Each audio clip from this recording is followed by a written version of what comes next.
மகிமை. அன்பான தேவனுடைய பிள்ளைகளே, இந்த நாளில் உங்கள் மத்தியில் வைக்கும்படியாக உங்களுக்கு சொல்லக்கூடிய கர்த்தருடைய வார்த்தை, உலகத்தில் வாழ்கிற எவ்வளவு பெரிய அதிகாரமுடைய மனிதனாக இருந்தாலும் அவன் ஒன்றுக்கு அடிமையாக இருக்கிறான். அதை நாமும் சரியாய் தெரிந்து கொள்ள வேண்டும்.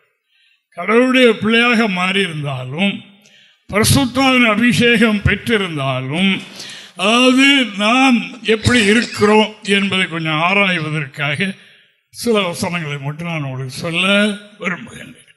ஆண்டவருக்கு மகிமை. யூதர்கள் தங்களை விட பெரிய ஜாதி ஒருவரும் இல்லை என்பது. ஆண்டவராகிய இயேசு கிறிஸ்து இந்த பூமியில் ஊழியம் செய்த போது அவருடைய வாழ்க்கை, அவருடைய செய்தியை கேட்டவர்கள் அநேக யூதர்கள் மனம் திரும்பினார்கள். மனம் திரும்பி இயேசுவை ஏற்றுக்கொண்டார்கள் என்று நாம் காணுகின்றோம். அவர்களுக்கு ஆண்டவர் ஒரு ஆலோசனை சொன்னார். நீங்கள் என்னை ஏற்றுக்கொள்வது மட்டுமல்ல, என்னை ஆராதிக்கிறது மட்டுமல்ல, நீங்கள் செய்ய வேண்டிய காரியம் என்னுடைய வார்த்தையை கை கொள்ளணும் என்று சொன்னார். என்னுடைய வார்த்தையை கை கொண்டால் நீங்கள் என்னுடைய சீசர்களாய் இருப்பீர்கள், இல்லாவிட்டால் இல்லை.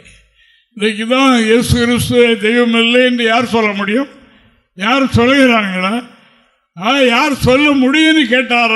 அன்னைக்கும் கேட்டார், இன்னைக்கு மார்க்கம் அதை தான் சொல்லுகின்ற. மார்க்கத்தில் இருக்கிறவர்கள் சரியில்லாமல் இருக்கலாம், ஆனால் இயேசு அவர் 100க்கு 100 புனிதர். அவர் வாழ்ந்து காட்டியவர். ஆனபடினால அவரை தெய்வம் இல்லை என்று அவருந்தையோ இவருந்தையோ அவருந்தையோ இப்படி ஒரு கூட்டம் இப்படிதான் இருக்குது என்று நாம் காணுகின்றோம். ஆனபடினால அவர் தெய்வம் இல்லை என்று சொல்ல முடியாது, எவரும் சொல்லுகிறது இல்லை. ஆனபடினால அவரை ஏற்றுக்கொண்ட சீடர்களுக்கு ஆண்டவர் கொடுத்த நற்போதனை வாசிங்க. யோவான் சுவிசேஷம் 8ஆம் அதிகாரம் 32 முதல் 34 வரைக்கும் உள்ள வசனங்களை வாசியுங்கள். என்னை விசுவாசிக்கிறது மட்டுமல்ல, என்ன செய்யணும்? என்னுடைய வார்த்தை நீங்கள் கை கொள்ளணும், அப்பொழுது என்னுடைய சீசராக இருப்பீர்கள். அது மட்டுமல்ல, பாவத்திலிருந்து நீங்கள் அதாவது நீங்கள் என்னுடைய வார்த்தையை கை கொண்டால் விடுதலை பெறுவீர்கள். அதற்கு தான் அவங்க கேள்வி கேட்கிறாங்க. வாசங்க. சத்தியத்தையும் அறிவீர்கள், சத்தியம் உங்களை விடுதலையாக்கும் என்றால் என்ன விசுவாசித்திருக்கிறது உண்மைதான். என்ன விசுவாசத்தோடு நின்று விடக்கூடாது. இன்றைக்கு உலகத்தில் அதிகமானது கிறிஸ்தவ மார்க்கம்தான் இருக்கிறது. ஆனால் கிறிஸ்தவன் வேதக்காரன் என்ற பெயர் தானே ஒழிய கிறிஸ்தவர்களாக ஆகவில்லை. ஆண்டவர் என்ன சொன்னார்? சத்தியத்தை அறிவீர்கள், சத்தியம் உங்களை விடுதலையாக்கும்.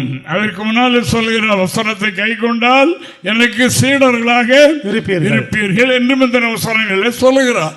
ஆனால் இதில் என்ன சொல்லுகிறார் என்றால், அதாவது நீங்கள் விடுதலை பெறணும். நீங்கள் ஒரு அடிமைத்தனத்துக்குள் இருக்கிறீர்கள். உங்களை ஒன்று ஆளுகை செய்கிறது. நீங்கள் இந்த உலக பிரகாரம் பெரிய ஆட்களாக இருக்கலாம், பெரிய அதிகாரங்களில் இருக்கலாம், ஐஸ்வர்யவானாக இருக்கலாம், எல்லாம் இருக்கலாம். ஆனால் நீங்கள் ஒன்றுக்கு அடிமையாக இருக்கிறீர்களே என்று சொன்னது அவர்களுக்கு தெரியாது. அவர் பக்தியுள்ள யூதர்கள், நியாயப்பிரமாணத்தின்படி நடக்கிறவர்கள். அப்படி இருக்கிறதுனால, அதாவது சத்தியத்தை அறிவீர்கள், சத்தியம் உங்களை விடுதலையாக்கும் என்று சொன்னபோது அவர்கள் மாறுத்தரம் சொல்லுகிறார்கள். வாசிங்க. அவர்கள் அவருக்கு பிரதியுத்தரமாக நாங்கள் ஆபிரகாமின் சந்ததியாக இருக்கிறோம், நாங்கள் ஒரு காலம் ஒருவனுக்கும் அடிமையாக இருக்கவில்லை, விடுதலை ஆவீர்கள் என்று நீர் எப்படி சொல்லுகிறீர் என்றார்கள். எந்த காரியத்தை யாருக்கு நாங்கள் அடிமை? நாங்கள் தான் எல்லாத்திலும் உயர்த்தி, நாங்கள் தான் எல்லாத்திலும் பெரிய ஆட்கள், எல்லாத்திலும் நாங்கள் தான் பரிசுத்தவான். ஆபிரகாம் பெரிய பரிசுத்தம், அவருடைய சந்ததியில் நாங்கள் அப்படிப்படி இருக்கும்போது எங்களை பார்த்து நீங்கள் விடுதலை வரணும்னு எப்படி சொல்றேன் என்று கேட்டார்கள்.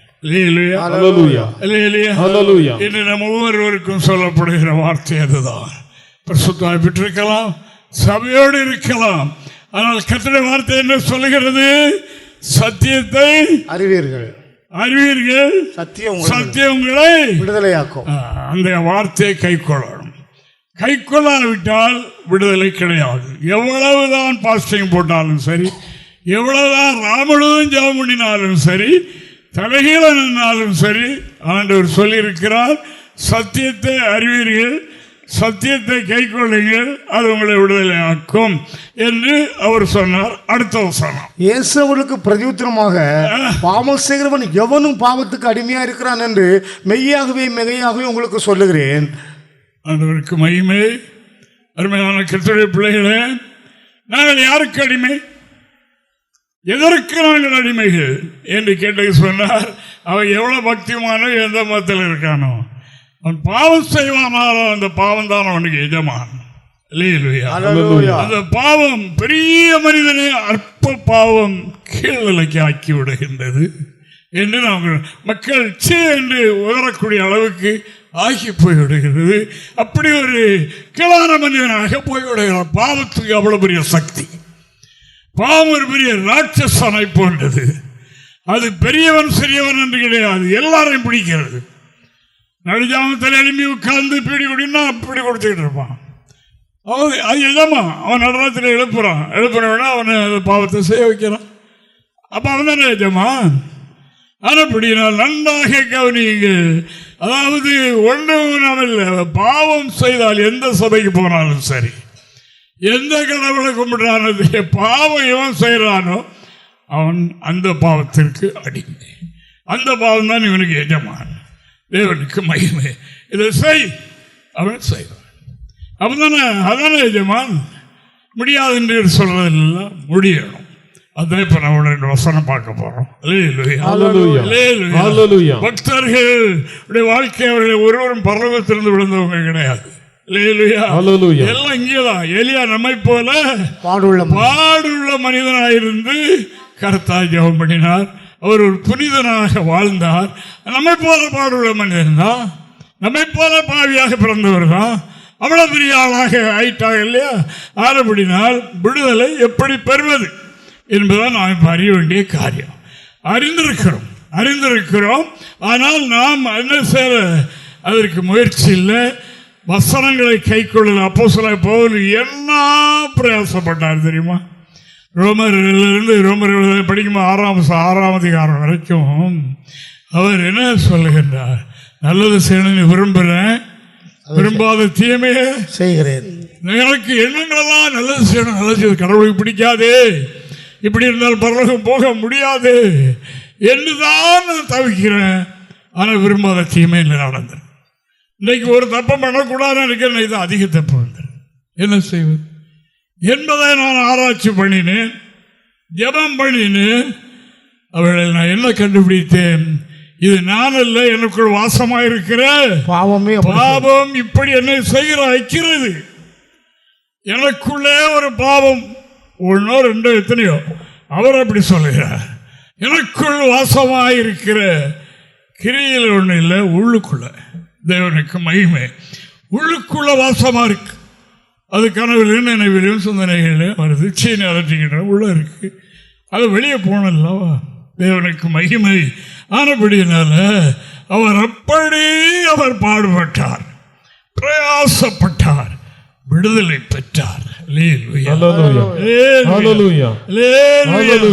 தேவனுக்கு மகிமை உண்டாவதாக. தேவனுக்கு அன்பான கர்த்தருடைய பிள்ளைகளே கவனியுங்க. தேவனுக்கு மகிமை உண்டாவதாக. அப்போஸ்தலன் என்ன சொல்கிறார் பாருங்க. ரோமர் 7ஆம் அதிகாரம் 24வது வாக்கியத்தில் அவர் சொல்லும்போது அவர் இப்படி சொல்லுகின்றார், இப்படி அவர் கதறுகிறார். வாசைய, நிர்பந்தமான மனுஷன் நான் ஒரு நிர்பந்தமான மனுஷன். எனக்கு அதாவது நல்ல உடம்புல பராக்கிரமம் இருக்கலாம், அதாவது நமக்கு எதையும் செய்யக்கூடிய தகுதி எனக்கு இருக்கலாம். ஆனால் அவர் தன்னை இந்த பாவத்துக்கு முன்பாக நான் ஒரு நிர்பந்தமான மனிதன், நான் ஒரு இயலாதவனாக இருக்கிறேன், அது சொல்லவே நான் செய்து விடுகின்றேன், அதை நான் செய்கிறேன். அவன் எனக்கு எஜமானாய் இருக்கான். நிர்பந்தமான மனிதன். இந்த மரண சரீரத்திலிருந்து யார் என்னை விடுதலையாக்குவார் என்று சொல்லுகின்றார். பாவத்தை என்ன சொல்லுகிறார்? மரண சரீரம். சரி, ரோமருடைய ஆட்சியில் அதாவதுங்க இந்த கொலை குற்றம் தூக்கு தண்டனை இருக்குல்ல, அதுக்கு என்ன செய்வார்கள்னா ஒரு சுத்த பாடிய மரண தண்டனைக்குரியவர்களை முதுகில் வச்சு கட்டி பெல்ட்டை போட்டு கட்டி விட்டால் அவுக்க முடியாது. ஊருக்குள்ளேயும் வரவிட மாட்டாங்க, விரட்டுவாங்க. விரட்டி காட்டில் விரட்டி அந்த மரண சரீரத்தோடு அந்த சரீரம் அழி இவனும் அழி அதோட. அதே மாதிரி இந்த பாவத்தை சாதாரணமாக இருக்கக்கூடாது. அது நமக்கு ரொம்ப இன்ட்ரெஸ்டாக இருக்கும். சில வேளையில் அது சிந்திக்கும் போது அப்படியே மயக்க நிலையில் இருக்கும். அது என்னது? மரண சரீரம். நம்முடைய ஆன்மீகத்தை அழக வைத்து விடும், கொலை செய்து போடும், கெடுத்து போடும். அதுதான் அந்த பாவத்தினுடைய அதாவது தன்மை. அப்படினால அவர் இதற்கு என்ன பேர் வைக்கிறார்? அதாவது இந்த மரண சரீரத்திலிருந்து யார் என்ன விடுதலையாக்கும்? யார் இருக்கிற? ஏன்னா ஊருக்குள்ள ஒன்றா விரட்டுறாங்க, எல்லா இடமும் விரட்டுறாங்க, காட்டில் அது அழுகையாக பாடியும் அழுகி அப்படி சார். ஆனபடியினால் பாவம் என்பது நம்மை அழிக்கக்கூடிய ஒரு சக்தி. அந்த சக்தியிலிருந்து விடுதலையாக அவர் பிரயாசப்பட்டார். ஆனபடினால் அன்பான கர்த்தருடைய பிள்ளைகளை கொஞ்சம் கூட கவனிங்க. இவர் எழும்புவார், கொஞ்சம் நேரம் பிரசங்கம் பண்ணுவார், போவார், அவருடைய டியூட்டின்னு நினைக்காதங்க. கொஞ்சம் அதை உள்வாங்குங்க. நான் ரட்சிக்கப்பட்டோமா, பரிசுத்தம் இருக்குதா, அந்நிய பாஷை உண்டா, பாவம் உள்ள இருந்தால் அதுதான் நம்ம ஆளுகை செய்யும். ஆலயத்தில் இருந்தாலும் சிந்தனை எங்கெல்லாமோ போகும், இருக்கு இல்லையா? இருக்கும்.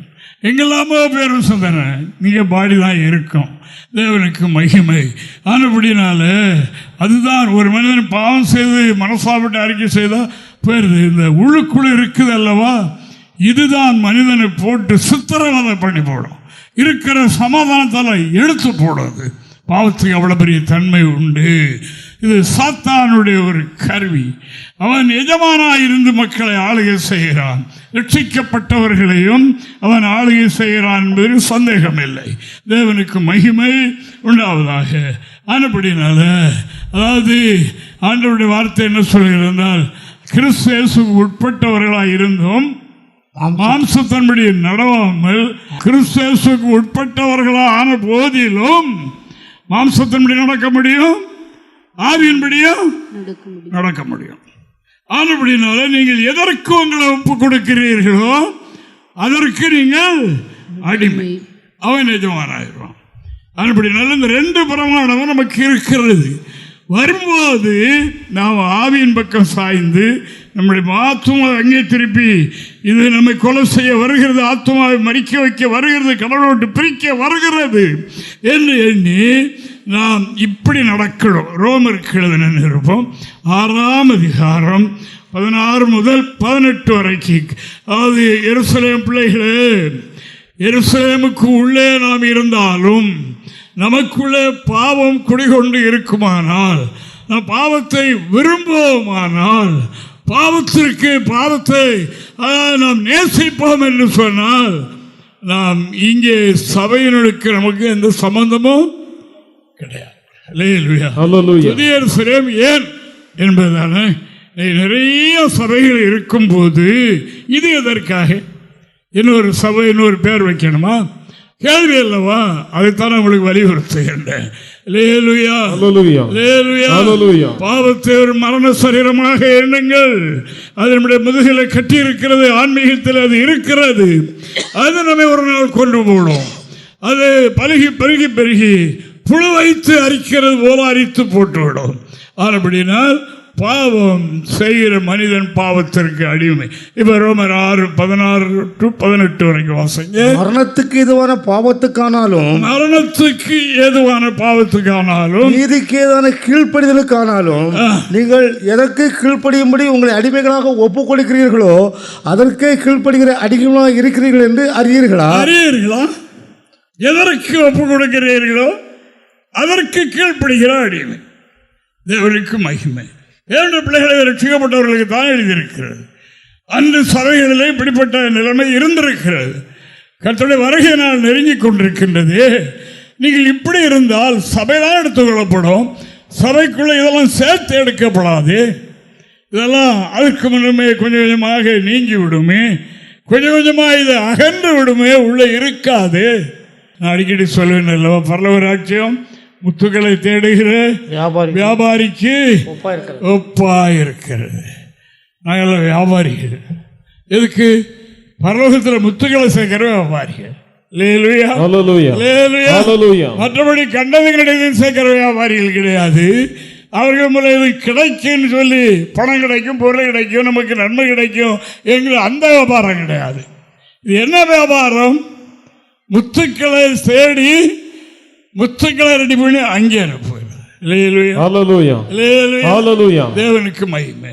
ஆனபடியினால் நீங்கள் எதற்கு அடிமைகளாய் இருக்கும்படி உங்களை ஒப்புக் கொடுக்கின்றீர்களோ அதற்கு அடிமை, அது உங்களுக்கு எஜமான்.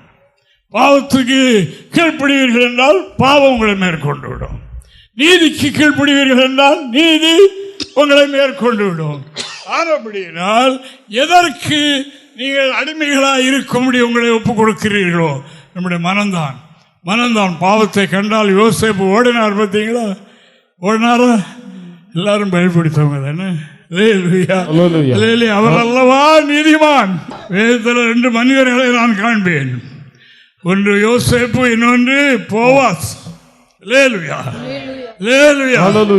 நடுராத்திரியிலே ஒரு பெண் ஒன்று கால் மாட்டில் படுத்து கிடக்கு. விழித்து அரண்டு எழுப்பி பார்த்தார், ஒரு பிள்ளை கால் மாட்டில் படுத்து கிடக்கு. ஒரு முறையெல்லாம் சொன்னது, எவ்வளோ அருமையான மனிதன், கையெடுத்து கும்பிடுவார். தேவனுக்கு மகிமை உண்டாவதாக. ஆனபடியினால் இந்த நாளில் நம்மில் ஏன் பாவம் சம்பவிக்கிறது? ஏன் ஒவ்வொரு கூட்டத்திலையும் வருஷம் தவற ஆள் தவறாமல் பாவரிக்கை ஏன் செய்கிறோம்?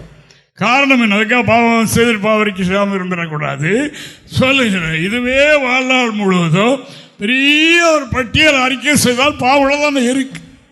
அடுத்த கூட்டத்துக்குள்ள நிறைஞ்சிருது. அப்போ நாம் இப்போ யாருக்கு அடிமை? யார் நமக்கு எஜமான்? நமக்கு எஜமான் இருப்பது யார்? பாவம். பாவம் செய்யாதவர்களுக்கல்ல, பாவம் செய்கிறவர்களுக்கு. கையினால் காலினால் உடம்பினால் செய்கிற பாவம் மட்டுமல்ல, உள்ளத்தில் எழும்புகிற பாவ எண்ணங்கள் சித்திரவதை செய்கிறது அல்லவா? ஆனபடியால் அன்பான தேவனுடைய பிள்ளைகளே கவனிங்க. பாவம் செய்கிறவரும் பாவத்துக்கு அடிமை. உங்களுக்கு நீதி எது அநீதி எது என்று கற்றுத்தரப்பட்டிருக்கிறது. கையில் அந்த வார்த்தை அடங்கிய பரிசுத்த வேதாகமம் இருக்கிறது. நமக்கு நினைப்பூட்ட இப்படி தெரிந்திருந்தும் பாவம் என்று தெரிந்திருந்த போதிலும் நாம் அதற்கு அந்த பக்கம் சாய்ந்து அதற்கு நம்ம ஒப்பு கொடுத்து விட்டோம் என்றால் அடிமையாகிவிடும், எஜமானாகிவிடும். அது வரும்போது எதிர்க்கணும்.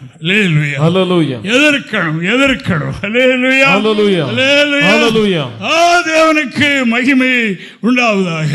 அன்பான தேவனுடைய பிள்ளைகளே, நாம் எப்படி எதிர்க்கணுமா, இவ்வளவு எந்த அளவுக்கு எதிர்க்கணும்னு சொல்லி இங்கே அப்போஸ்தலன் எழுதுகிறார் பாருங்க.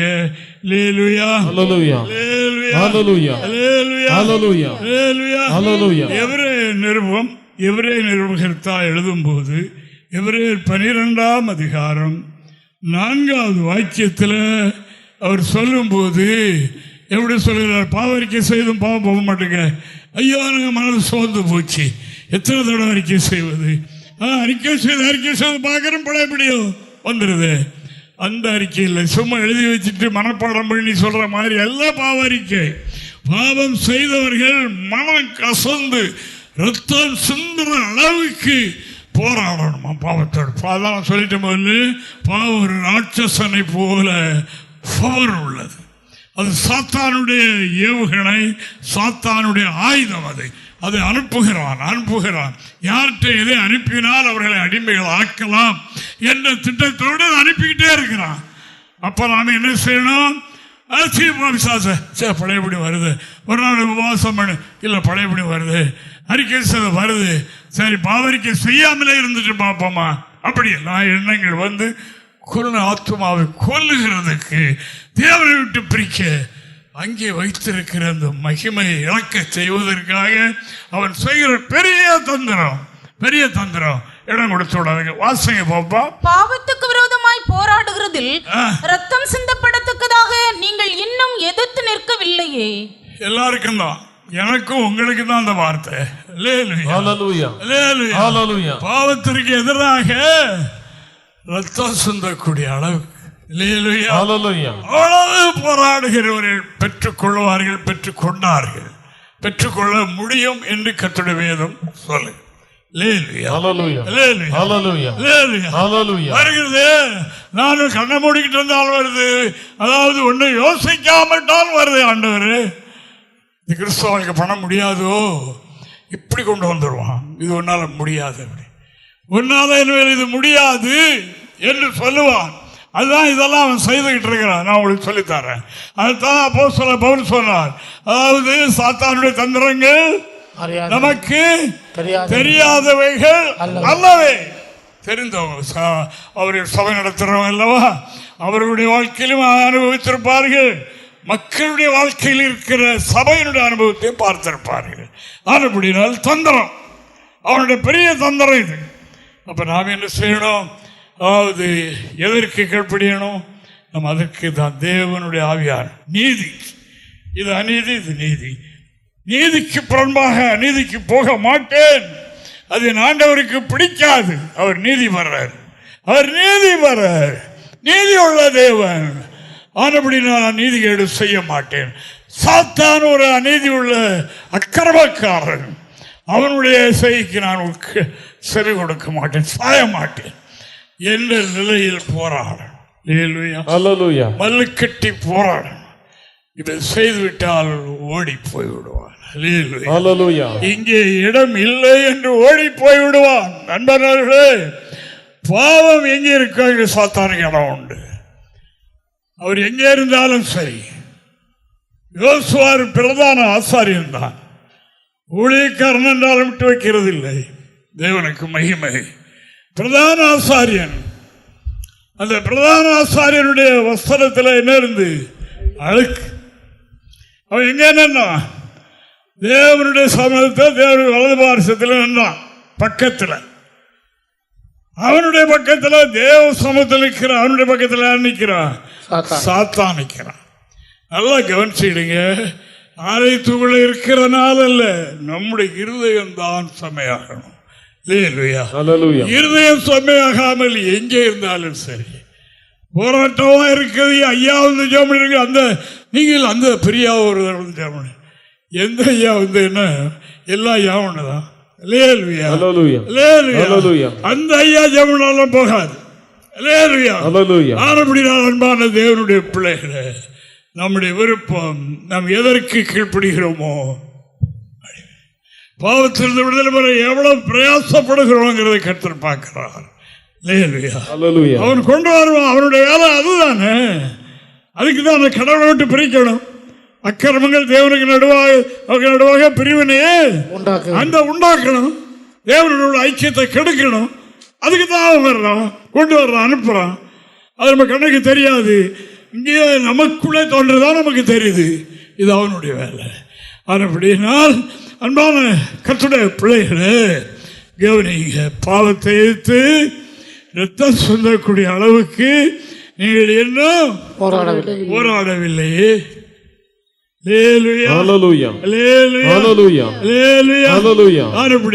நாம் எவ்வளவுக்கு பிரயாசம். ரத்தம் சிந்த சொல்லல, ரத்தம் சிந்தக்கூடிய அளவுக்கு சரீரத்தை அடக்கி ஒடுக்கி அநீதிக்கு இடம் கொடுக்காமல் அவைகளை நாம் செய்கிறதான் அந்த ரத்தம் சிந்தினுடைய சுயத்தை அழிக்கிறது, விருப்பத்தை எல்லாம் கீழ்ப்படுத்துகிறது அந்த இடத்தில் தான்.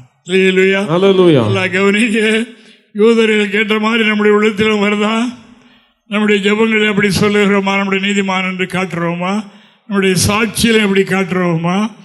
நமக்குள்ளே நமக்கு நாம் ஒன்று இருக்கிறது, நாம் இன்னொருவருக்கு அடிமையாக இருக்கிறோம்.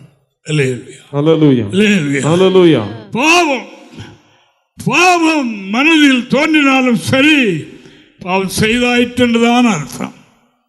பழைய ஏற்பாட்டில் பாவம் செய்தால் பாவம், புதிய ஏற்பாட்டில் நினைத்தாலே பாவம். பாவம் செய்கிறவனுக்கு சாத்தான் எஜமான், பாவம் செய்கிறவன் சாத்தானுக்கு அடிமை என்று இன்று இந்த வார்த்தை நம்முடைய இதயத்தில் எழுதப்படட்டும். அநேக முறை நாம் எல்லாரும் படித்த வசனம் தான். தேவனுக்கு மகிமை. ஆனபடினால் அன்பான தேவனுடைய பிள்ளைகளை பாவரிக்கை செய்துவிட்டு பழையபடியும் நாம் அநீதிக்கு பக்கமாய் சாய்ந்தோமானால், மனதை விட்டு கொடுப்போமானால் அவன் மேற்கொண்டு விடுவான். எப்பொழுதும் நாம் பாவி என்ற குற்ற மனச்சாட்சியோடு தான் பாவரிக்கை கேட்கறதுனால இதெல்லாம் தெரியுது. இல்லையா? எத்தனை கூட்டம் வைத்தாலும் சரி, அத்தனை கூட்டத்தில் நாம் கவனித்துக் கொண்டே இருக்கிறோம். இப்படியே வாழ்வாழ்மொழி இருந்தா எப்படி? அந்த எஜமானுக்கு கீழே இருந்துக்கிட்டு இங்கே வந்து பாவரிக்கை செய்து என்ன பிரயோஜனம்? தேவனுக்கு ஸ்தோத்திரம். ஆனபடினால் நாம் என்ன செய்யணும்? போராடும். அவன் கொண்டு வருகிற பக்கம் சாயக்கூடாது. மனதில் போராடும். அது உங்களுக்கெல்லாம் நான் சொல்லுவது விளங்குவோம். இல்லையா? ஆனபடியினால் அதை என்ன சொன்னதுக்கு தான் தேவன் அருமையான சத்தியத்தை, மற்ற இடத்துல அந்த சத்தியம் கிடையாது, ரொம்ப பரிகாசம் பண்ணுகிறார்கள், அதை தப்பாக சொல்கின்றார்கள். அருமையான தேவனுடைய பிள்ளைகளை இந்த சத்தியம்தான் விடுதலையாக்கும். இந்த சத்தியம்தான் விடுதலையாக்கும். உலக மனிதர்கள் கூட தங்களுக்கு மீதியான பாரம் வந்து விட்டார், பக்கத்து விட்டு சொந்தக்காரங்கிட்ட சொல்லி கொஞ்சம் ஆத்துறது, உள்ள இருக்கிறதெல்லாம் வெளியேற்றி கொஞ்சம் ஆறுதல் பண்ணலான்ட்டு அப்படி பண்ணுறாங்க. அதல்ல, தேவனுடைய சத்தியம் என்ன சொல்கிறது பார்ப்போம். தேவனுக்கு மகிமை உண்டாவதாக. அன்பான தேவனுடைய பிள்ளைகளை, மோசே இஸ்ரவேல் ஜனங்களை எகிப்து தேசத்தில் இருந்து விடுதலையாக்கும் போது என்ன சொல்லி கூட்டிக் கொண்டு வந்தார்? பாலும் தேன் ஓடுகிற தேசத்திற்கு உங்களை அழைத்து செல்கிறேன் என்று அழைத்து அங்கிருந்து விடுதலையாக்கி கொண்டு வந்து இந்த மக்களுடைய கீழ்ப்படியாமை, எதிர்த்து இருக்கிற காரியங்கள், நன்றி கெட்ட தனங்கள், இவைகளெல்லாம் அறிந்து அவரும் ஒரு தவறு செய்து போட்டார் என்று நாம் காணுகின்றோம். தேவனுக்கு மகிமை. இவ்வளவு நன்மையை பெற்ற பிறகும் ஒரு சின்ன காரியம் வந்து உடனே பழைய எகிப்துக்கு போயிடுவோமா? பழைய வாழ்க்கையின்படி நடந்துருவோமா? அங்கே சாஞ்சிடுவோமா? அந்த பக்கம் போயிடுவோமா என்றெல்லாம் எண்ணங்கள் வருகிறது. என்று சாதாரண தண்ணி அவருக்கும் தான் தாகம், மலை பார்த்து பேசு, தண்ணி கொடுக்குறேன் சொன்னார். ஆனால் இந்த மக்கள் நன்றி கிட்டவர்கள் அவருக்கு அந்த எரிச்சல் வாங்கி அடிச்சுட்டு தண்ணியும் வந்தது, அற்புதமும் நடந்தது, குடித்தாங்க. ஆனால் ஆண்டவர் என்ன சொல்லிட்டார்? அதில் என்ன சொல்லிட்டார்? என்னை பரிசுத்த குலைச்சலாக்கி போட்டீங்க. மோசே, ஆரோனே, மேரிவாவின் தண்ணீர்கள் என்னை பரிசுத்தம் பண்ண வேண்டிய நீங்கள் ஜனங்கள் மத்தியில் என்னை பரிசுத்த குலைச்சல் ஆக்கி போட்டீர்களே சொன்னார்ல. இப்போ அந்த மோசையை கர்த்தர் அழைத்து கொண்டார். அவர் பெரிய பரிசுத்தவான். அந்த ஒரு காரியம் தவிர அவர் மருவமலையில் எலியாவும் அவரும் தாங்க நின்னாங்க இயேசுவோட. அதெல்லாம் பெரிய காரியம். அவர் பெரிய மனிதன், பெரிய பெரிய பரிசுத்தவான். தேவனுக்கு மகிமை. ஆனாலும் கர்த்தர் அவரை கானானுக்குள்ள ஜனங்களை கொண்டு போக விடவில்லை. கானானை பார்த்து கானானுக்குள்ள போக வேண்டாம் சொல்லிவிட்டார். இப்போ அது நூனின் குமாரனாகிய யோசுவா கையில் அந்த பொறுப்பு கொடுக்கப்படும் கர்த்தர் சொன்னார், கொடுத்தார். அவர் இப்போ வழிநடத்தி கொண்டு போகிறார் கானானுக்கு நேராக. போகும்போது குறுக்க எரிகோ மதில் நிற்கு. எரிகோ மதில் குறுக்க நிற்கும். எரிகோ மதில் சாதாரண மதில் அல்லது, மேலே எவ்வளோ உயரமோ அவ்வளோ ஆழம் பூமியிலே இருக்கு, அவ்வளோ அஸ்திவாரம். மேலே ரதங்கள் ஓடுது, பெரிய பெரிய பட்டணங்கள்லாம் அந்த அந்த அதுக்கு மேலே இருக்கு, அந்த அரணுக்கு மேலே அவ்வளோ பெரிய. கர்த்தர் சொன்னார், 7 தடவை ஸ்தோத்திரத்தோடு சுற்றுவாங்க, 7வது நாள் பெருந்துணியாக சத்தம் விடுங்க. ஆனால் ஒரு நிபந்தனை, அதான் இப்ப சொல்ல போறேன்.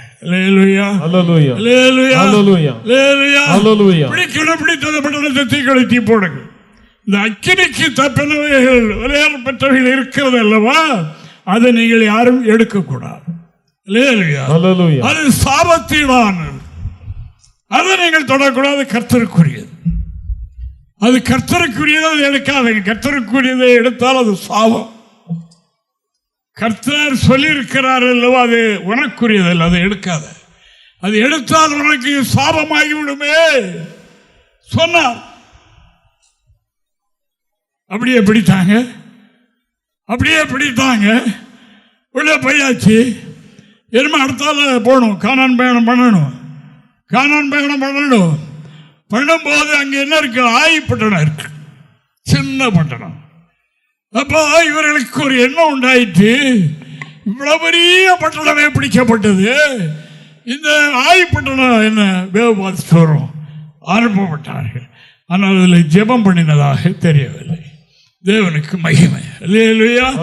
அதற்கு முன்னால் எரிகோவை பிடிக்கும் போது தேவனிடத்தில் கேட்டு தேவன் சொன்னபடி செய்து அவ்வளவு பெரிய தடைகள் மாற்றப்பட்டது. இப்போ இங்கே போகும்போது அவர்கள் கொஞ்சம் பேர் அனுப்பி பார்த்துட்டு வந்து சொன்னாங்க, ஒரு 3000 பேர் போனா போதும். 3000 பேர் போனா போதும், எல்லாரும் போட்டு அழைக்கண்டாம். 3000 பேர் போனாங்க. அதில் கொஞ்சம் பேர் எதிராளி மேற்கொண்டு விட்டான், சத்து போனார்கள் என்று நாம் காண. இப்ப இங்க என்ன இருக்குன்னு பார்ப்போம். தேவனுக்கு மகிமை. எல்லாம் புறணல் காட்டு ஓடி வந்தாங்க. யோசுவாவுக்கு பெரிய மரவேது.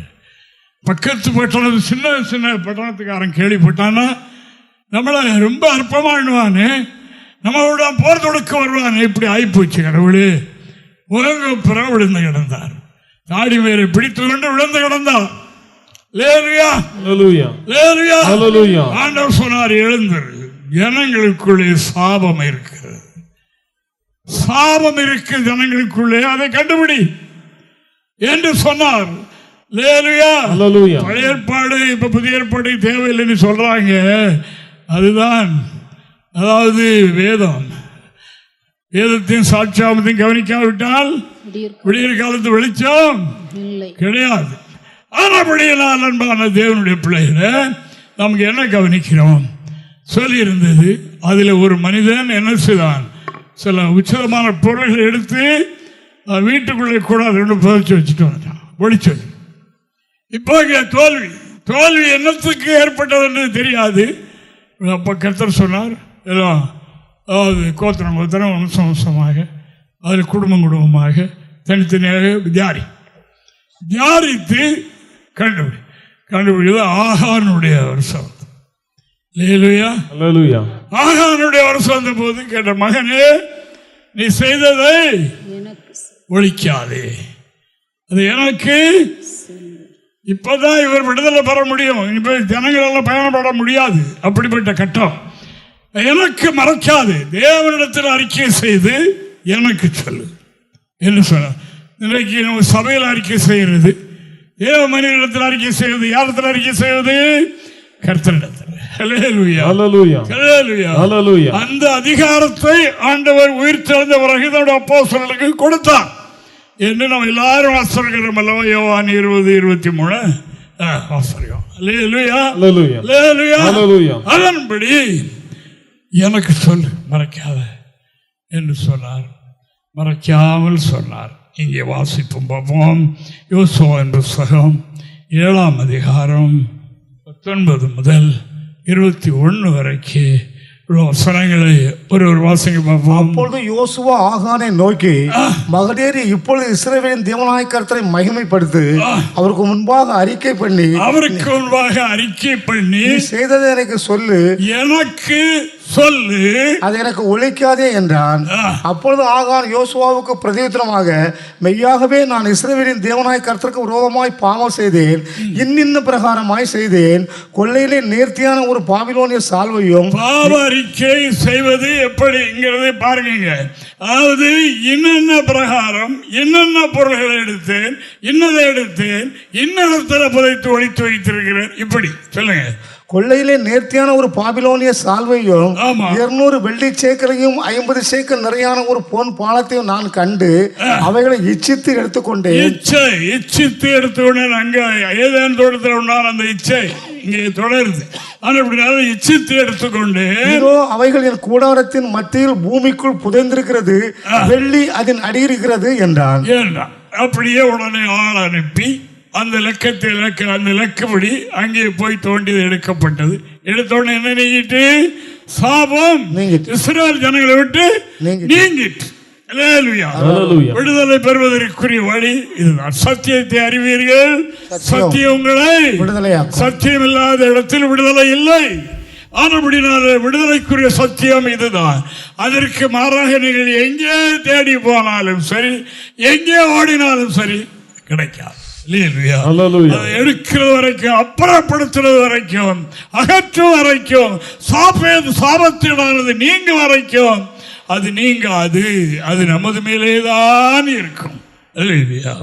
அவர் என்ன சொன்னார்? கர்த்தருக்குரியவைகளை தேவனுக்கு உரியதை எடுத்து ஒழித்து வைத்தார்கள், தங்களுக்கென்று வைத்துக் கொண்டார்கள். ஆனபடினால் தோல்வி. ஆய்பட்டணத்தை பிடிக்க முடியவில்லை, கானான் பயணம் செய்ய முடியவில்லை. கானான் பயணம் செய்ய போக முடியாது. அங்கே ஆய்பட்டணம் போய் கொஞ்சம் பேர் செத்து போட்டாங்களே, என்ன எப்படி போறது? இதை நீக்கின உடனே லகுவாக பயணம் செய்து கானானுக்கு வழி நடந்தார்கள். தேவனுடைய பிள்ளைகளே, இந்த மரண சரீரத்திலிருந்து யார் என்னை விடுதலை ஆக்குவான்? யூதர்களை பார்த்து சொன்னார், விடுதலை யாரும் ஆக்க மாட்டார்கள், குமாரன் விடுதலை ஆக்கினால் விடுதலை ஆவீர்கள். அந்த குமாரன் சத்தியத்தை கொடுத்திருக்கிறார். அவர்தான் சொன்னார் யூதர்களை பார்த்து, சத்தியத்தை அறிவீர்கள், சத்தியம்தான் விடுதலையாக்க விசுவாசிக்கிறது மட்டுமல்ல, விடுதலை கொடுக்கிறது நான் தான். ஆனால் நான் சொன்ன வார்த்தையை கை கொள்ளணும். என்னுடைய வார்த்தை கை கொள்ளப்படாவிட்டால் நீங்கள் என்ன செய்தாலும், என்னை விசுவாசித்தாலும் ஒன்றாக போறது இல்லை. அது மணலின் மேல் அசிவாரம் இல்லாமல் கட்டப்பட்ட வீட்டை போல சோதனையில் புத்து என்று விழுந்து போய்விடலாம் என்று வேதம் சொல்லுகின்றது. நிலைநிறுத்துகிறது, நிலைநிற்பதும் அதில் தான். குமாரன் சொன்ன வார்த்தை தான். நான் சொல்லிய வார்த்தையின்படி வார்த்தையை கேட்டு அதன்படி செய்கிறோம். யாருக்கு பார்க்கிறான்? கற்பாறையின் மேல ஆழமாய் தோண்டி அசுவாரம் விட்டு வீடு கட்டின புத்தியுள்ள மனிதனுக்கு இருக்கிறான். அந்த வீட்டு மேலே எவ்வளவு பெரிய சோதனை, பலத்த காற்று, மழை இவைகளெல்லாம் வீசினாலும் பரிசோதிக்கக்கூடிய காலம் வரப்போகிறது. சிலர் கட்டுகிறார்கள், வெளியினாலும் கட்டுகிறார்கள், பொன்னினாலும் கட்டுகிறார்கள். ஏற்பட்ட சிலர் வைக்கோல், புல், மரம் இவைகளை வைத்து கட்டுகிறார்கள். ஒரு நாள் இவைகளை அக்கினி பரிசோதிக்கும். அது சரியானபடி கட்டப்பட்டால் மட்டும் நிற்கும், மட்டும் நிற்காது. எல்லாம் இதுதான் நம்முடைய ஆவிக்குரிய ஜீவத்திற்கு உள்ள அர்த்தம். இது ஆலோசனை இதுதான். யார் பாவம் செய்கிறார்களோ அவர்கள் பாவத்திற்கு அடிமைகள். நம்ம என்ன அடிமைப்படுத்தி வைத்திருக்கிறது? செய்ய வேண்டாம், செய்யக்கூடாதுங்கிறத செய்கிறோமா? கட்டுப்படுத்த முடியவில்லையே. எங்க பார்த்தாலும் உள்ள பூந்துருது, இப்படியெல்லாம் வந்துடுது. வீட்டில் ஒன்றை சொன்னால் பொறுக்க முடியவில்லை, உடனே மறுவார்த்தை வந்து விடுகின்றது. அடக்க முடியவில்லை, உள்ளதானே இருக்குது, உள்ளதான் இருக்க முடியுது. புருஷன் சொன்னால் நம்ப முடியல, மனைவி அறியாமல் கோபப்பட்ட தாங்க முடியல, இதெல்லாம் வந்துடுது இல்லையா? இதெல்லாம் பாவம் தானே. தேவனுக்கு மகிமை. இதை நம்ம அடிமைப்படுத்தி நம்முடைய குடும்ப சமாதானத்தை, நம்முடைய வாழ்க்கை நிம்மதியை கெடுக்கிற ஒன்று. இது பிசாசனுடைய வேலை. ஆண்டவராகிய தேவன் வந்தது சமாதானத்தை தருவதற்காகத்தான். சமாதான பிரபுவாக அவர் வந்தார். சாத்தான் அப்படி வரவில்லை, அவனை கொல்ல அழிக்கும் ஜனங்களை கொல்ல வருகிறான். இன்றைக்கு அந்த வேலையை செய்கிறான். அப்படின்னால அன்பான பிள்ளைகளே, நமக்கு அருமையான ஒரு சத்தியம். இஸ்ரவேலின் தேவனாகிய கர்த்தரை மகிமைப்படுத்தி அவருக்கு முன்பாக அறிக்கை செய். நீ செய்ததை எனக்கு சொல். அவருக்கு முன்பாகத்தான் அறிக்கை செய்யணும். உங்களுக்கு எது செய்கிறார்களோ எனக்கு, உங்களை ஏற்றுவிட என்னை, உங்களுடைய வார்த்தைகள் என்னுடைய வார்த்தை, இப்படித்தான் வேதம் சொல்லுகிறது. அல்லேலூயா. ஆனபடினால் இந்த பிரகாரம் செய்தால் அந்த அடிமைத்தனத்திலிருந்து சாத்தானுடைய பிடியிலிருந்து நான் விடுதலை பெற்றோம். நமக்கும் நம்முடைய குடும்பத்துக்கும் உண்டான அவல நிலை மாறிவிடும். ஒருவர் தான் கர்த்தருடைய வார்த்தையை மீறி போனார். கப்பலில் உள்ள அத்தனை பேர் மடிந்து போக வேண்டிய சூழல் ஏற்பட்டது. ஒருவர் கர்த்தருடைய வார்த்தையை மீறினால் அவர்களை சார்ந்த எல்லாருக்கும் அந்த அலக்களிப்பு உண்டு என்பதை நான் உங்களுக்கு சொல்லிக்கொள்ள ஆசைப்படுகிறேன். கர்த்தருடைய பிள்ளைகளை பயமுறுத்தலுக்கல்ல, இந்த விவரமாக தெரிந்து கொண்டு நம்ம இத்தனை வருஷம் 20 வருஷம் 30 வருஷம் ஆகியும் பழைய பாவங்கள் மனதை விட்டு போக மாட்டேங்குது. சந்தர்ப்பம் வரும்போது இந்த இடத்தை பார்க்கும்போது சூழ்நிலைக்குள் போகும்போது ஞாபகத்தில் வருகிறது, வந்து நம்மிடத்தில் போராடுகிறது. ஒருவர் நம்ம ஏசிவிட்டால் அவனை கண்டவுடனே எரிச்சல் வருகிறது, இல்லை நமது குறுக்கு வழிகள் உண்டாகிறது. இதெல்லாம் பாவம் நமக்குள்ளே இருக்கு. ஆனால் அப்படினால அவன் நம்மளை ஆளுகை செய்கிறான்.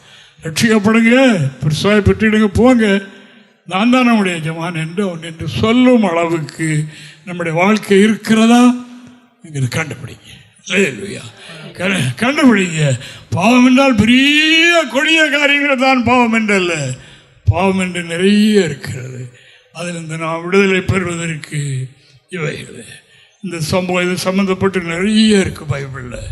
ஆனபடினால் பாவம் என்றால் என்ன? பாவம் செய்தால் அவர்கள் தலைக்கு மாட்டில் பைபிளை வைத்து உறங்கினாலும் சரி, இல்லை விடிய விடிய வேதத்தை படித்து கொண்டிருப்போம், தூங்கினா போராட்டமாக இருக்குன்னு அப்படி இருந்தாலும் சரி, இங்கே உள்ள பாவம் இருக்க வரைக்கும் என்ன செய்து அவன் எஜமான். அவன் தான் நம்ம ஆளுகை செய்வான். அதற்கு இடம் கொடுத்து விடாதீர்கள். இன்னைக்கு சொல்லுகிறாங்க, மனுஷர்களுக்கு முன்பாக மனுஷனிடத்தில் பாவத்தை சொல்லலாமா? இதில் தான் அந்த சாத்தானுடைய கட்டுகள் வெட்டப்படுகிறது. அருமையானவர்களே, அறை விட்டு பூட்டிக்கிட்டு அந்த ஆகான் பாவரிக்கை செய்திருந்தா அந்த பாவம் எங்கே அந்த எங்கே புதைச்சி போட்டிருக்கிறான் தேவனுக்குரியவர்களை என்ன கண்டுபிடிக்க முடியுமா? அதை அகற்ற முடியுமா? ஒன்றும் செய்ய முடியாது, அங்கே தான் அது இருக்கும். அதுக்கு இதுதான் அப்போஸ்தலர் 18-19 சொல்லியிருக்கின்ற பிரகாரம் விசுவாசித்தவர்களில் அநேகர் தங்கள் செய்கைகளை வெளிப்படுத்தி அறிக்கையிட்டார். வெளிப்படுத்தி ஒரு மாயவித்தைக்காரன் தன்னுடைய மந்திரிக சம்பந்தப்பட்ட எல்லாவற்றையும் கொண்டு வந்து எங்கேயோ ஒளித்தா வீட்டில் வச்சாயிருச்சான். எல்லாருக்கும் முன்பாக எல்லாருக்கும் முன்பாக சுட்டரித்தான். இதுதான் சரியான மனம் திரும்புதல், இதுதான் சரியான விடுதலைக்குரிய வழி. எல்லாரிடத்திலும் பாவரிக்கை செய்யக்கூடாது, எல்லாருக்கும் முன்பாக பாவத்தை சொல்லக்கூடாது. ஆண்டவராகிய தேவன் யோவானை அனுப்பினார். தேவனால் அனுப்பப்பட்ட ஒரு மனிதன் இருந்தான். அவனிடத்தில் போய் தங்கள் பாவங்களை தேவனால் அனுப்பப்பட்ட மனிதன். மற்றபடி எல்லா இடத்துல அல்ல. ஊழியம் செய்கிற எல்லாரும் தேவனால் அனுப்பப்பட்டவர்கள் இல்லை. அது நன்றாக நாம் தெரியணும். ஊழியம் என்றால் எப்படி? கொஞ்சம் பைபிள் அறிவு இருக்கு, கொஞ்சம் இருக்கு, திறமை, பேச்சு திறமை இருக்கு, எல்லாம் இருக்கு. அப்படி இல்லை. இந்த ஊழியத்தில் ரொம்ப படிக்கலாம் இருக்கு, அது தெரியாது. நாங்கள் கற்றுக்கொண்டது ஊழியம் என்றால் சாதாரணம் இல்லை. 3 வகைப்படும். ஒன்று அழைப்பு வேணும். அழைப்பு சிலருக்கு பிறக்க முன்னாலே பெற்றவர்களுக்கு இருக்கும். பிறந்த உடனே ஒரு பிரிவுள்ள ஓடுறதில்ல. காலம் வரும்போது தேவன் அவர்களை அதிகாரமுள்ள அனுமதி பெற்ற பாச மூப்பர்கள் அதிகாரப்படுத்துவார்கள். அப்போ ஓடிடக்கூடாது. தேவனுக்கு மகிமை, ஓடிடக்கூடாது. அனுப்பணுமே, என்ன வேலைன்னு சொல்லி அனுப்பணும், ஆயுதம் கொடுக்கணும். சும்மா போக முடியுமா? மூன்றாவது அதாவது அழைப்பு, அதிகாரம், அனுப்புதல். என்ன வேலை உனக்கு? உன்னுடைய அழைப்பு 5 வகை ஊழியம் இருக்குல்லவா? அதனால் உனக்கு என்ன ஊழியம்? எந்த ஊழியர்கள் உன அபிஷேகத்திருக்கிறான், அந்த வேலையை அவன் செய்யணும். அவனிடத்தில் செய்யணும். பாவரிக்கை செய்யணும். இந்த 2 வசனத்தை மட்டும் வாசிங்க, நான் வேகமாக போகிறேன். அல்லேலூயா Hallelujah. அல்லேலூயா Hallelujah. அல்லேலூயா Hallelujah. யோவான் 1:6-7 வாசிங்க பாப்போம். யோவான் 1 தேவனால் அனுப்பப்பட்ட ஒரு மனுஷன் இருந்தான். அவன் பேர் யோவான். அவன் தன்னால் எல்லோரும் விசுவாசிக்கும்படி அந்த ஒளியை குறித்து சாட்சி கொடுக்க சாட்சியாக வந்தான். அவனிடத்தில் மத்தேயு சுவிசேஷம் 3 முதல் சில வசனங்கள். அந்நாட்களில் யோவான் ஸ்நானன் யூதேயாவின் வனாந்திரத்தில் வந்து மனம் திரும்புங்கள், பரலோக ராஜ்யம் சமீபித்திருக்கிறது என்று பிரசங்கம் பண்ணினான். கர்த்தருக்கு வழியை ஆயத்தப்படுத்துங்கள், அவருக்கு பாதைகளை செவ்வை பண்ணுங்கள் என்று வனாந்திரத்திலே கூப்பிடுவருடைய சத்தம் உண்டென்று ஏசாயா தீர்க்கதரிசியினால் சொல்லப்பட்டவன் இவனே. இந்த யோவான் ஒட்டகமயிர் உடையை தரித்து தன் அறையில் வார்க்கச்சையை கட்டி கொண்டிருந்தான். வெட்டுக்களையும் காட்டுத்தேனும் அவனுக்கு ஆகாரமாய் இருந்தது. அப்பொழுது எருசலேம் நகரத்தாரும் யூதேயா தேசத்தார் அனைவரும் யோர்தானுக்கு அடுத்த சுற்றுப்புறத்தார் யாவரும் அவனிடத்திற்கு போய் அவனிடத்தில் போய் தங்கள் பாவங்களை அறிக்கையிட்டு பாவ மன்னிப்பு என்று ஞானஸ்நானம் பெற்றார்கள். தேவனால் அனுப்பப்பட்ட மனிதர். அவருடைய பிரசங்கத்தை கேட்டு அந்த ஏரியாவில் அனைத்து மக்கள் மனம் திரும்பினார்கள். அவர்கள் அதில் அவர் அந்த மனம் திரும்பல எல்லாம் சொல்லியிருப்பார். எஸ்ஐக்கில் சொல்லும்போது எல்லா மிருதலைகளையும் எல்லா பாவங்களையும் விட்டு மனம் திரும்புங்கள் என்றெல்லாம் அங்கே எழுதியிருக்கிறதெல்லாம் எல்லாம் சொல்லியிருப்பார். அறிக்கையை செய்து அவனிடத்தில் போய் எருசலேம் எடுத்தார், யூதேயார், யோர்தானுக்கு எடுத்து சுற்றுப்புறத்தார், அந்த ஏரியாவுடைய எல்லாரும் அவனிடத்தில் போய் தன் பாவங்களை அறிக்கையிட்டு அவனால் ஞானஸ்நானம் பெற்றார்கள். தேவனால் அனுப்பப்பட்டவன். அதான் யோசுவா சொன்னார், எனக்கு சொல்லு. அந்த யோசுவா நியமித்தது கடவுள் தான். யோசுவாவினிடத்தில் சொன்னார் அல்லவா, நூனின் யோசுவாவை இந்த ஜனங்களை வழிநடத்த காரணங்களுக்கு கொண்டு சேர்ப்பதற்கு அபிஷேகம் பண்ணி உனக்கு தந்திருக்கிற கரத்தில் கொஞ்சம் எடுத்து அவருக்கு கொடு என்று சொன்னார். அதிகாரம் அப்படி செய்யப்பட்டது. அதனால் நம்முடையவர்களுக்கும் சரியான தெளிவு இருக்கட்டும். நமக்குள்ளே நாம் பெற்றிருக்கிற அனுபவத்தில் நமக்கு ஒரு தெளிவு இருக்கட்டும். பற்றிக் கொள்வோம். கேட்கிறவர்களுக்கு தெளிவாக சொல்லி எல்லா மனிதருக்கும் அல்ல, தேவனால் அனுப்பப்பட்ட மனிதர். அந்த மனிதனுக்கு தேவன் அந்த அதிகாரத்தை கொடுத்திருப்பார்.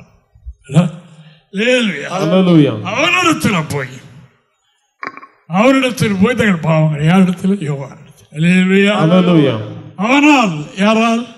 யோவானால் ஞானஸ்நானம் பாவ மன்னிப்பு என்று விடுதலை, பாவ மன்னிப்பு. இப்பதான் அந்த எஜமான் அழிக்கப்படுகின்றான். தண்ணீரில் முழுகி வெளியே வரும்போது அந்த பாவ மன்னிப்பை பெறுகிறான், புதிய மனிதனாக வெளியே வருகிறான். அந்த கிருபையை நாம் பெற்றிருந்த போதிலும் இன்னும் நம்மிடத்தில் பாவம், பார்வை, எண்ணங்கள், சிந்தனைகள் போராட்டமா இருக்குதா? வாரந்தோறும் எப்போ வெள்ளிக்கிழமை வரும், சனிக்கிழமை ஒரு பாவரி செய்யிட்டு வந்துடுவோமா அப்படின்னு கர்த்தரை தான் ஆராதிக்கணும். அதுக்காக பாவத்தை வச்சுட்டு பாவரிக்கை செய்யாமல் இருந்துடக்கூடாது. அப்படினால் பாவம் செய்கிறவர்களுக்கு எஜமான் பாவம். அந்த பாவத்திற்கு நாம் அடிமைகள். நம்ம யாரில் எண்ணில் இருந்தாலும் சரி, பாவம் இருந்தால் அதற்கு அடிமை. அந்த பாவம் நமக்கு எஜமான் என்று வேதம் சொல்கின்றது. கர்த்தருடைய சத்தியத்தை அறிந்த பிள்ளைகளை இயேசு சொன்னார், என்னை விசுவாசிக்கிறதோடு நின்று விடாதீர்கள், அதனால் உங்களுக்கு ஒன்றும் கிடைக்காது. நீங்கள் சத்தியத்தை, நான் சொன்ன சத்தியத்தை கேட்கிறோம் என்று சொன்னார். அப்படியே இந்த சத்தியம் நம்முடைய திருச்சபையில் இருக்கிறது. தனித்து நீங்கள் இதுக்கு விளக்கம் கேட்க வேண்டும் என்றால் எப்பொழுதும் அல்ல, சௌரியத்தை தெரிந்து கொண்டு விளக்கம் கேட்கலாம். பைபிளோடு வந்து கேட்கலாம், ஒன்றும் தப்பல்ல. நாம் தெளிவுடையவர்களாக நம்முடைய ஐக்கியத்தை பற்றியும் நம்ம நடத்துகிறவர்களை பற்றியும் இந்த சத்தியத்தை பற்றியும் சரியான தெளிவு நமக்கு இருக்கணும். அதை நாம் பற்றி கொள்ளணும். இப்போ அப்போஸ்தலனாகிய பரிசுத்த பவுல் சொல்கிற இந்த ஒன்றை வாசித்து விட்டு செய்தியை முடிப்போம். ரோமர் 8 1-2 வசனங்களை வாசிப்போம். விடுதலை பெற்று விட்டேன் என்று அவர் சொல்லுகிறார். ஆனபடியால் கிறிஸ்து இயேசுக்கு உட்பட்டவர்களாக இருந்து மாம்சத்தின்படி நடவாமல் ஆவியின்படி நடக்கிறவர்களுக்கு ஆக்கினை தீர்ப்பில்லை. கிறிஸ்து இயேசுவினாலே ஜீவனுடைய ஆவியின் பிரமாணம், கிறிஸ்து இயேசுவினாலே ஜீவனுடைய ஆவியின் பிரமாணம் என்னை பாவம் மரணம் என்பவர்களின் பிரமாணத்தை நின்று விடுதலையாக்கிட்டு. சாட்சி சாட்சி. முதலாவது சொன்னார், இந்த மரண சரீரத்தில் யார் விடுதலையாக்குவான்? அவர் மரண சரீரத்தை சுமந்து கொண்டு அலைகிறேனே, நல்லது செய்வதற்கு விரும்புகிறேன், தீமையை செய்து விடுகிறேனே என்று புலம்பி அவர் இப்ப சொல்கிறார், ஆவின் பிரமாணம் என்னை பாவம் மரணம் என்கிற அந்த பிரமாணத்திலிருந்து விடுதலை ஆக்கி ஜீவ பிரமாணத்துடன் என்னை கொண்டு வந்து விட்டது. இவ்வளவு பாவத்துக்கு என் மேல் அதிகாரம் இல்லை. அல்லேலூயா. இப்பொழுது அவன் எனக்கு எஜமான் இல்லை என்று சொல்கின்றார். அந்த அனுபவத்தை இயேசு நமக்கு தர வல்லவராயிருக்கிறார். ஆவியின் பிரமாணம் நமக்கு போதிக்கப்படுகிறது. அவைகளை கை கொண்டு அந்த நிலையை அடைய பிரயாசப்படுகிறது. லைவில் இந்த சத்தத்தை கேட்டுக்கொண்டிருக்கிற அன்பர்களே, உங்களுக்கு போன் நம்பர் தரப்பட்டிருக்கின்றது. நீங்கள் தொடர்பிடுங்கள். நீங்கள் இல்லை, அந்த போன் நம்பருடையவர்கள் உங்களுக்கு வழிகாட்டுகிறபடி அருகாமையில் இருக்கிற புதிய எருசலேம் சபைக்கு போங்கள். இவர்களை கற்றுக்கொள்ளுங்கள். கர்த்தர் உங்களையும் விடுதலையுடையவர்களாக அந்த பாவமாகிய எஜமானின் கையில் இருந்து விடுவித்து உங்களை ஆசீர்வதிப்பாராக என்று சொல்லிக்கொண்டு விடைபெறுகிறேன். கர்த்தர் இந்த வார்த்தைகளை ஆசீர்வதிப்பாராக. ஆமென். எங்களை தொடர்பு கொள்ள வேண்டிய முகவரி: புதிய எருசலேம் சபை, 3/248 A தெற்கு சானல் கரை, அனந்தன் பாலம், சாலேம் நகர், ஆசாரிப்பள்ளம் போஸ்ட், நாகர்கோவில் 629201. எங்களது தொலைபேசி எண் 8931313126 மற்றும் 94895294662.